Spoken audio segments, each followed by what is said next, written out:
proposer l'autre, voilà.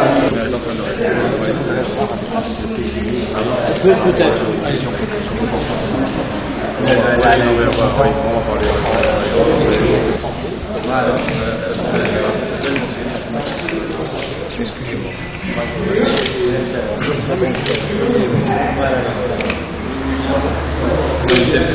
Monsieur le consul, monsieur le recteur ainsi que vous, monsieur le Gaumont, qui n'était pas prévu. Donc je voudrais le remercier de cette invitation et le remercier également au nom de mes collaborateurs qui m'ont accompagné et qui sont très intéressés par le fait de voir ce que va être cette mosquée qui était venue en été.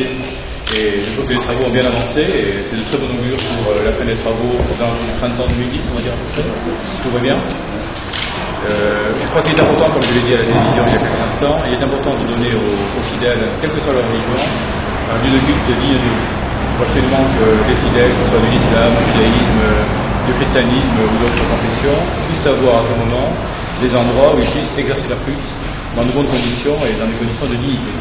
Et c'est vrai que le chapiteau est bien installé et la mairie de Saint-Étienne n'y est pas étrangère, mais c'est vrai que passer du chapiteau à cette mosquée magnifique dans quelques mois va être vraiment un pas en avant très significatif pour cette religion importante, y compris dans le département et dans la ville de Saint-Étienne. Et je crois que le travail accompli va être superbe. Ce sera un lieu de patrimoine. Ce sera un lieu de religion, un lieu de culte, mais ce sera aussi un lieu de patrimoine pour la ville, parce que ce sera un signe religieux fort, de voir la beauté du site. Donc je voudrais féliciter par avance, même si ça n'est pas terminé, l'ensemble de ceux qui ont contribué aux mosaïques, aux peintures, à la décoration des murs et du plafond, parce que tout ce qu'on a vu est superbe. On a souvent parlé de la mosquée, monsieur le recteur, et avec l'administration que je représente, nous avons essayé d'arranger tous vos soucis de transit entre le Maroc et la France, parce que vous avez des ouvriers qui travaillent ici, qui viennent du Maroc, il y a forcément des problèmes de titre de séjour, de facilité de communication entre les deux pays. Et nous avons essayé, comme administratif, avec nos collaborateurs qui sont là, de vous faciliter la tâche et de permettre que vos ouvriers viennent rapidement, puissent repartir aussi facilement, faire des allers-retours. Et donc, je suis content de voir que nous avons pu, sur le plan strictement administratif, contribuer à l'édification de cette belle mosquée dont, à mon avis, les musulmans saint-étienne seront très très contents. Donc bravo, et dans quelques mois on revient, et on sera encore tout autant, ça sera encore plus vite.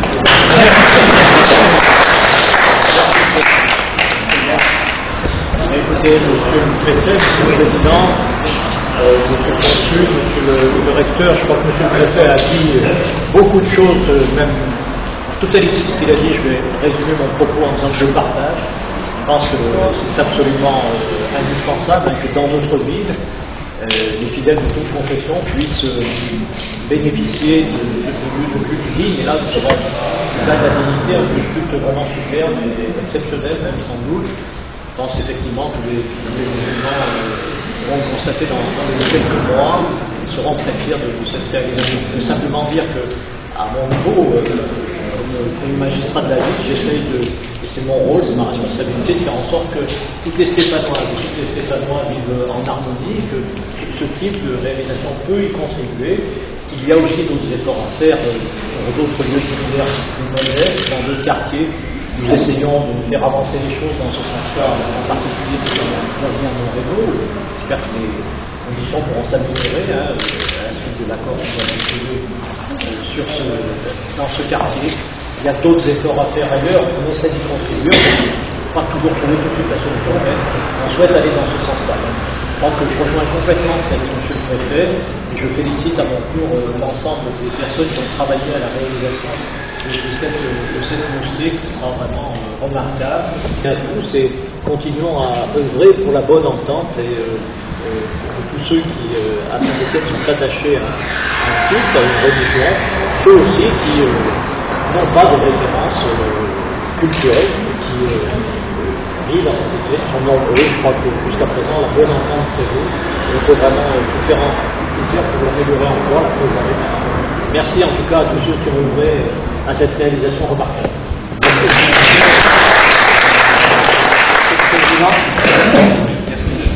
Oui, je ne peux qu'adhérer bien sûr aux propos tenus par M. le maire.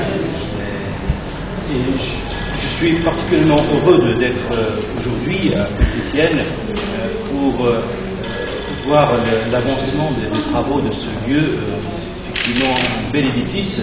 Et je pense qu'au-delà du rôle d'une mosquée de façon générale comme un lieu de rencontre, d'enrichissement intellectuel et spirituel, c'est aussi un symbole fort de l'intégration de l'islam dans le paysage culturel français.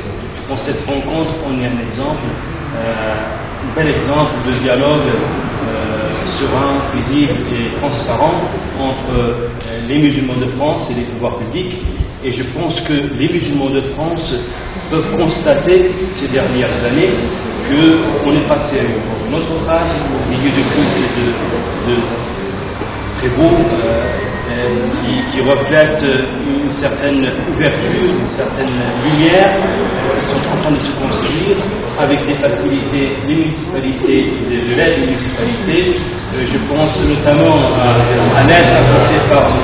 le maire et la municipalité de façon générale pour faciliter aux musulmans en attendant que le lieu soit terminé, d'être logés juste à côté, de pouvoir pratiquer dans des conditions dignes en attendant de trouver ce lieu, bien que la loi de 1881 qui met l'interdiction de séparation de ces cultures sur la base de différentes différences de culte, mais il y a eu quand même 3 circulaires. Le gouvernement avait mis 3 circulaires en 75, 91 et 2008 pour permettre de moduler justement cette loi d'interdiction et permettre aux municipalités de regrouper de fait des sépultures, donc des cimetières communaux. Et je pense que les communes doivent faire l'effort parce que le comportement des citoyens musulmans sur ce point-là a changé de façon presque radicale. À un moment où il y avait des rapatriements des corps, nous assistons actuellement à un changement d'attitude, à un nombre grandissant de musulmans souhaitent inhumer leurs défunts ou être inhumés eux-mêmes sur le sol dans lequel ils ont vécu, sur le sol où ils sont nés.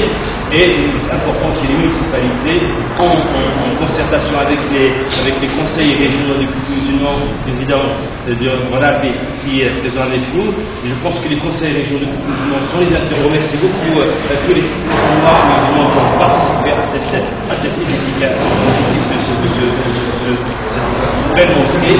Et je remercie les pouvoirs publics, la municipalité et la préfecture pour toutes les facilités qu'ils ont apportées à nos concitoyens musulmans de cette école. Je tiens à remercier tous ceux qui ont accepté d'être parmi nous aujourd'hui. Et je remercie M. le préfet, M. le maire, M. le consul et tout le reste de la préfecture. Je ne vais pas les citer un par un. Et j'invite tous ces gens à nous rejoindre. On va aller à Grain-de-Sel, 62 boulevard Jules Janin, pour manger un couscous. Je pense que vous n'aurez pas le temps de rester. Mais votre adjoint, il va rester avec nous. J'espère.